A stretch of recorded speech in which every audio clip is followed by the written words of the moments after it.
पुण्यातील नरहे मानाजी नगर परिसरात रविवारी PMPML बसचा अपघात घडल्याची माहिती समोर आली आहे। बस चालकाला वाहन चालवताना अचानक फिट आल्यामुळे त्याचे नियंत्रण सुटले आणि बस थेट मंदिराच्या कोठाळ्याला जाऊन धडकली।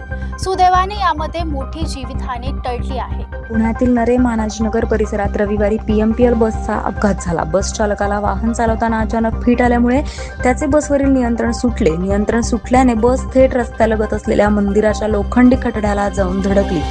या अपघातावेळी बसचा वेग कमी असल्यामुळे सुदैवाने मोठा अनर्थ टळला आणि कोणतीही जीवितहानी झाली नाहीये। घटनेनंतर स्थानिक नागरिकांनी तात्काळ घटनास्थळी धाव घेतली आणि चालकाला तातडीने रुग्णालयात दाखल केलं। सध्या चालकाची प्रकृती स्थिर असल्याची माहिती मिळत असून या घटनेनंतर परिसरात काही काळ तणावाचं वातावरण निर्माण झालंय आणि या अपघातामुळे सार्वजनिक वाहतूक सुरक्षेचा मुद्दा पुन्हा एकदा चर्चेत आलाय।